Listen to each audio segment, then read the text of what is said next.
All right, so I really didn't want to do this, but I feel like it's time. So part one of who the that I move in with. When I tell this story, I'm coming with receipts. I'm coming with nothing but the truth. And I'm also coming with some hurt and some pain. Not because the dude hurt me, but because I look myself in the mirror and I'm just like, how did I miss all of these signs when they were right in front of me? So no, I'm not trying to be like Risa Tisa or nothing, but Risa Tisa, I think old boy got a brother. But let's get into the story.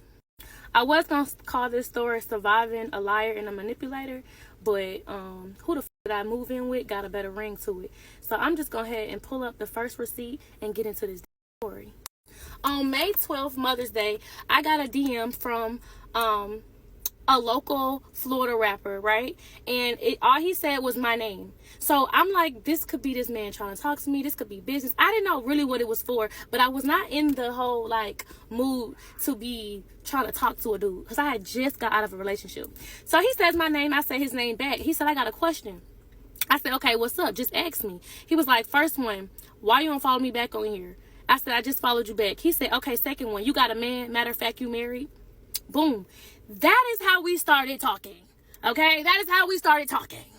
So, fast forward after we started DMing, that same night he had reached out to me. I'm not gonna cap. I went on his page and initially I was not attracted to this man at all. Like, he was nowhere near my type. But it was like, okay, he living the fast life. Like, he seemed fun. He seemed cool. He was a little flashy. So I'm not gonna lie. Like, I'm like, okay. Me and him actually could have a little bit of fun. But I ended up FaceTiming him to see if he was going to be the type of dude to flash money in my face. If he was going to be the one like, oh, like, look at my teeth, all that. I wanted to see his vibe. So I FaceTimed him. And y'all, when we get on FaceTime, he in this big house or whatever. And he eating some freaking Popeyes. So it seems so normal. Like, okay, he not even on that flashing money in my face thing, right? So everything I tell y'all that he tells me is a reason why I'm telling y'all what he's telling me. So you have to keep up. So when we on FaceTime, right? I'm like, oh, that's a nice house. He was like, yeah, I stay by myself. Like, I always been living by myself. I've been living by myself and on my own since I was 18. Cool, right? Then fast forward in the conversation, he brings this big ass pit bull dog in the camera and he's telling the dog to sit, and the dog not listening to him. But he was like, that's cool. Like, he trying to be funny right now. He's screaming, sit. Like, he's telling this dog to sit, but the dog is not answering him. Like, the dog didn't know who he was. But he's like, this my dog or whatever. I done had this dog since the dog was born. And it was a nice build. Like, you could tell he spent some money on that dog. So he was like, yeah, this my dog or whatever. Remember that. So I'm not gonna lie, like, the vibes on the phone was actually cool. I'm like, oh, he cool people. Like, I like this dude. And then, like, my brother, he also raps, right? So my brother comes in the room while we on FaceTime, and he started telling him, like, he rapping stuff. So he like, shit, play your music. So they going song for song, and I just love that he's interacting with my brother or whatever, right? So the first thing he said was like, yeah, I'm signed to Sony. I'm signed to Sony or whatever. And he got his record label and he's just popping his shit, right? But he's still being humble about it right now.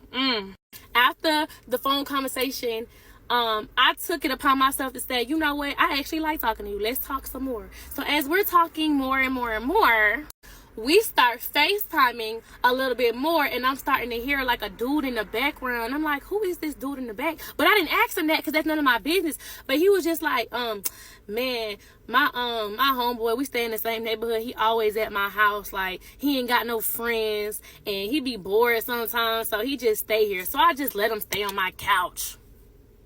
Yeah, okay. Anyway, whatever.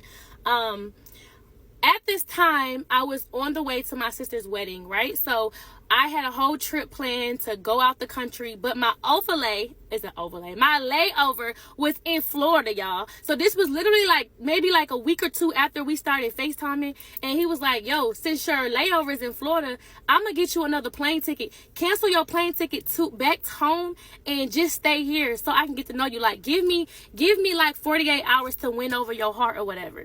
So I'm like, I don't know, like, you a stranger. I don't know how to feel about staying in Miami with you and I don't know you. So after I go do a little bit more research on him, I see that he has a child. So I confront him about it, like, dang, why you ain't tell me you had a child? And he was like, huh? I'm like, you got a baby, a new baby too. And I said, I ain't got time to be dealing with no baby mama drama. I never dealt with nobody who has a kid. I don't have no kid. I don't want to talk to nobody with a kid. That was something I was very heavy on. I don't want to talk to nobody with a child. But he was just like, you ain't got to deal with no baby mama drama. Like, none of that. I said, yes, I am. I already know how it go. He was like, what if I told you my baby mama was dead? So I was quiet because that took me for a loop. What am I supposed to say after that? So then he proceeds to talk and say, nah, I really don't even know my baby mama like that. Like, I promise you, you would never have to deal with none of that. You probably won't even hear from my baby mama because I don't know her myself. So I'm like, wait, hold on. How you don't know your baby mama? Like, now I'm a little curious. What you mean? You had a baby with somebody who you don't know? So he tells me this story, y'all. So he go ahead and tell me this quick little story about how he met his baby mama at a party. He was talking to them, and it was a group of friends who was intoxicated, and he was like, y'all better not drive because y'all might get into an accident. And then he was like, literally 10 minutes after they drove, they got into an accident. So he felt bad because he spoke it into existence. And so he went to go visit the girl in the hospital or whatever. He went to go check to see if she was okay. And then after that happened, they started texting a little bit, right? And then, you know, one thing led to another. They met up and they did the do. And they did the do for like about 2-3 times, and then out of nowhere she called him and like, I'm pregnant. And then he tells the story about how he was like, I don't even know you, like we don't know each other, I don't think we need to have no child. And then she was like, well, I could take care of the baby on my own. And he was like, at that point he knew that she was gonna try to keep the baby, so he was like, she didn't want to get an abortion, so she just had the baby. But I really feel like she just wanted to keep the baby because of who I was and what I got. Like, basically, she trapped this man.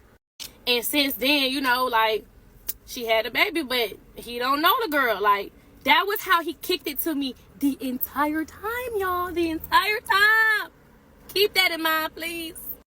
So, here go red flag that I missed of that stupid story. I'm like, you know what?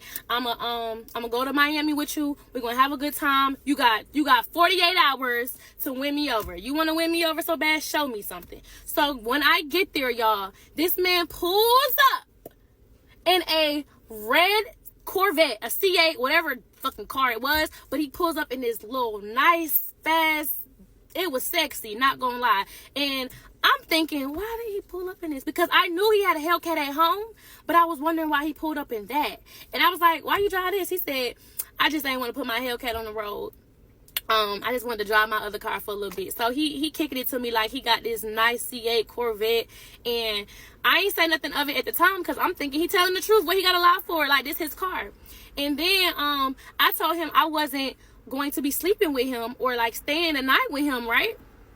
Because I don't know him like that. He was like, what you mean? I got your own room. Like, we got a hotel, but you got your own room.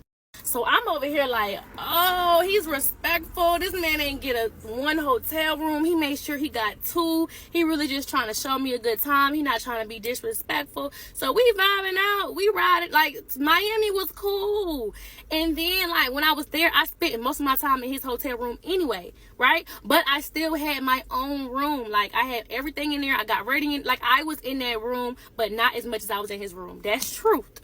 So then he's like, I got this whole dinner date planned. I just cannot wait for you to come here. I've been wanting to take somebody here for the longest. It's real nice. You're going to like it. I'm like, I don't have no outfit for it because remember, I was just coming from a trip out the country. I wasn't prepared for no Miami trip. He was like, don't worry about it. I'm going to take you on a shopping spree, get whatever you want, whatever you need. So we going to this nice luxury mall. I'm like, look, I'm going to be honest. I'm not the type to shop at places like this. Like, I'm not, you don't got to do much to impress me. So all these expensive designer stores, I was like, dude, I don't even know where to start. Can we go to a black people mall? That's exactly what I told him. He was like, yeah, I can take you to another mall or whatever. I'm a Forever 21 type of girl. You know what I'm saying? Like, I'm a mad rag type of girl. I will literally go shop in Route 21 and I will be A-okay. So he takes me to this other mall. I get a dress. I get heels, I get a purse. He's like, get whatever else you want. Whatever you want, you can have it. Like, you want some new shoes? I got some new Jordans. Matter of fact, when he picked me up in his C8 Corvette, he already had the new Jordan 12s waiting for me.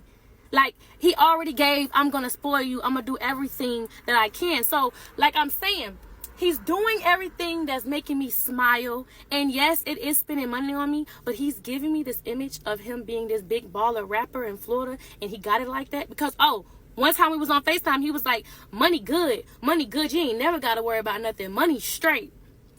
So we're going to talk about the rest of it in part 2. But yes, part 1 of surviving a liar and a manipulator. Period. There's so much to say about the story, but all the glitters ain't gold. I'll say that again. All the glitters ain't gold. Just because he's spinning it, shopping like he's dropping, telling everybody he has money, saying that he signed to all these labels, doesn't mean nothing when he's not a genuinely good person or he keeps lying. There's so many red flags in the story. I would have been like, nah, I'm cool. Because you moved in with him and then you start seeing the true colors. Like, I don't know. I like that he was like really good with friends with her brother, but it's still giving me weird vibes. I think there shouldn't be a part 2. I think you should automatically move your stuff out and try again because, I don't know. I feel like people who boast a lot don't really have a lot, or they're like spending credit cards or something weird. I don't know. He seems strange. What do you guys think about this story? Put it in the comment section below.